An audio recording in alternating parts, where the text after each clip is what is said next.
There. My name is Joseph Standard. This is Module 1 Introduction for AEP 800 Innovative Technology Integration. Like I said, my name is Joseph Standard. Most people call me Joe. I am a teacher here at Winfield High School. I teach ninth grade ELA. I mainly teach remedial students that struggle with reading and writing. I do also teach reading as well. Um, we have a population of about 700 students here. Uh, I am an ESU alumni, so stingers up. Um, I'm going into my sixth year of teaching. This is my third year here at Winfield High School, and I spent before that 3 years at Fredonia in small southeast Kansas. Winfield is rural. Fredonia is a bit more rural than here in Winfield. Winfield is located it's located near the border of Oklahoma, just south of Wichita. Um, I currently live in Derby with my girlfriend, trying to give it a shot here. Been living there for about a month now. So that's a little bit about myself.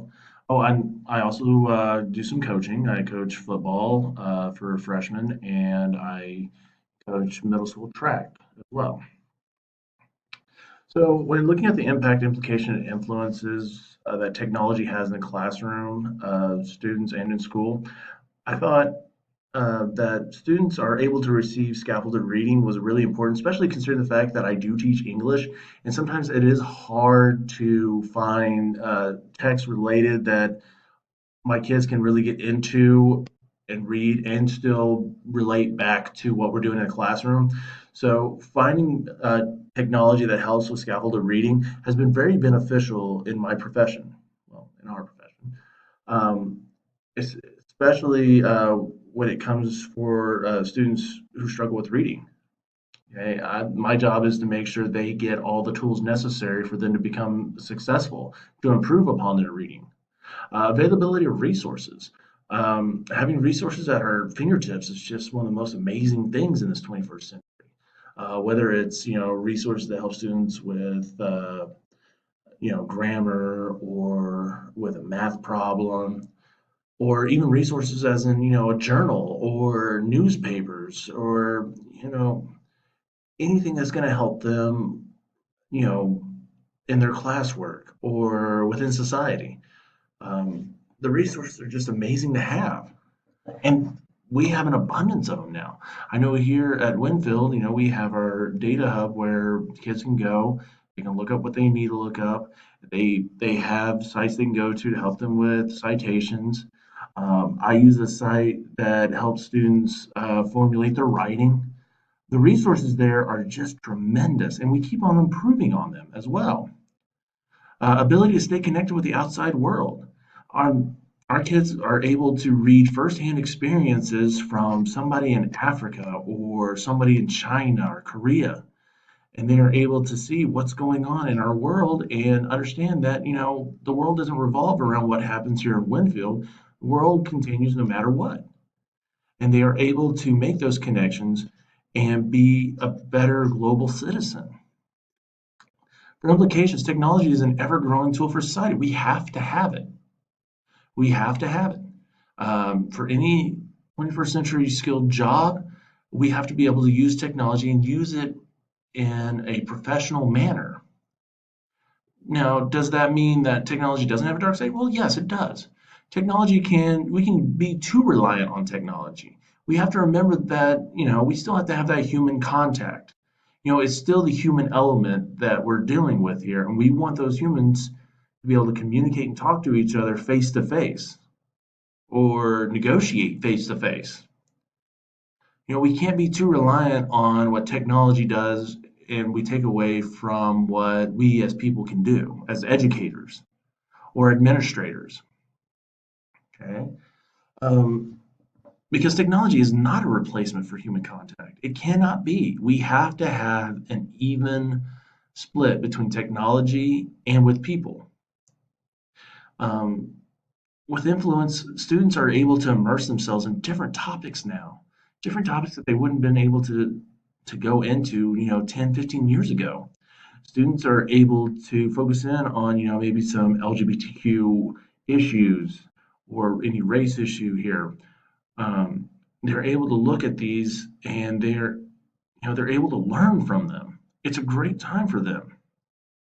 Now, sometimes topics can get out of control, yes, but to have them to look at an issue or a topic in detail from firsthand experience, watching YouTube videos, finding reports, you know, they have it right there for them. But we as administrators, as educators, we have to be able to direct them to those resources as well. Um, Technology also helps with classroom collaboration and work. And I know in my classroom, we use Hangouts so we can talk to each other, so we can work on any issues that we have in the classroom.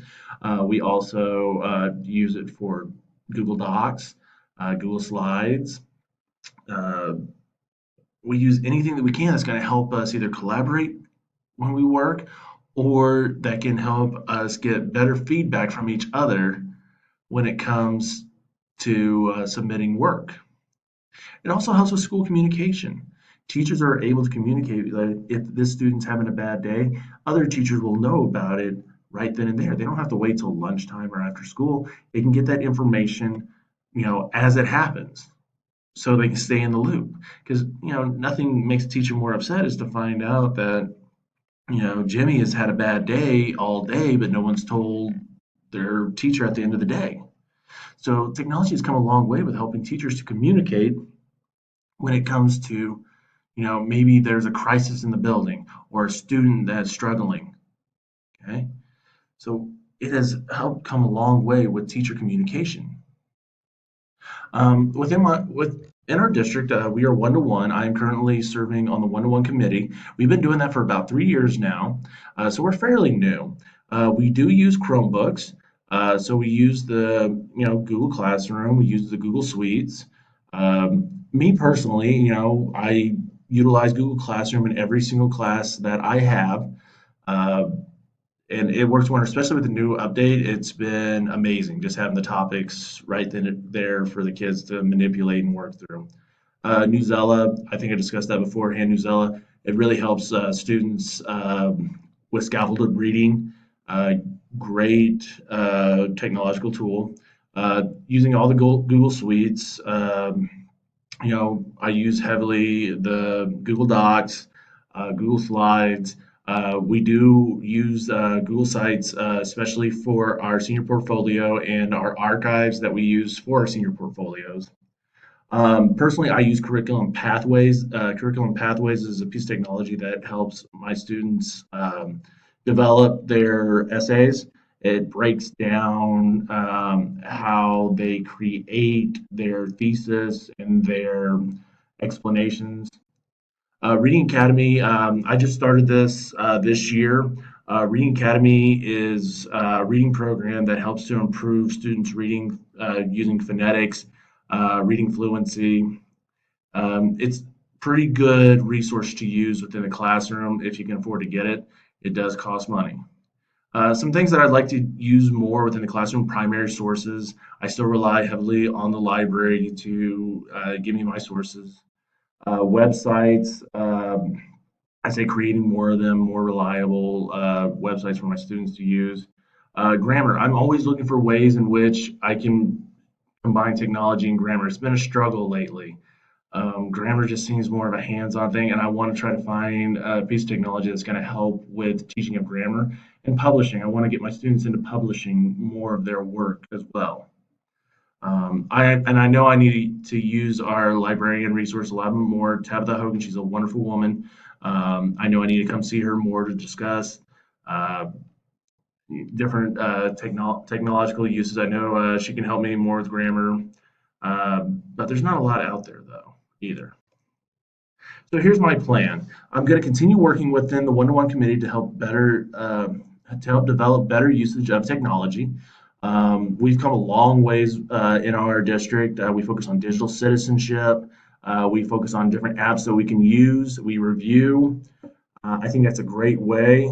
Like I said, I do want more in ELA just as an ELA teacher. But I think working with the group, I can find better ways to use primary sources and to use um, websites and everything like that. I do want to join a digital community that's going to help me better implement like the grammar and the primary resource and everything. I want to try to find a ELA tech type of community. I'm always on the lookout for that because I don't think I've ever seen one. And if anybody would be willing to share one to me, I would be greatly appreciative of that. Um, Also have discussions with our WHS tech whiz, Tabitha Hogan, great woman. She does miracles here. As long as I talk to her about um, uh, primary sources, websites, grammar, and publishing, I think I will be doing well. So I think if I, continue being part of the community, the one-to-one community, the committee, and joining a digital community that, specifically deals with ELA, tech, I think that would be very beneficial, and to communicate more with Tabitha. Okay. Funding wise, we are one-to-one already. So funding wise for computers and everything, we're set. We're set on that. Um, we do rely a lot more on free tools, so that is beneficial.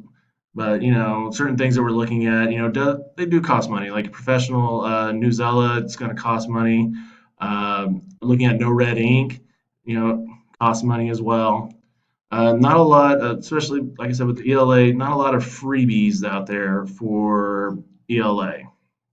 Okay. I believe to be competitive, we need to be able to spend wisely on technology that will give us a more bang for our buck. I get kind of, I'm kind of hesitant sometimes when I see, what we're spending money on tech wise that we don't get much bang for our buck for. Okay. I think we need to be purposeful in what technology we need. And when we can get more bang for our buck, the better. That's the bottom line. Okay. So that's been my introduction. If you have any comments or anything, please let me know. Really, thank you. Thank you for watching.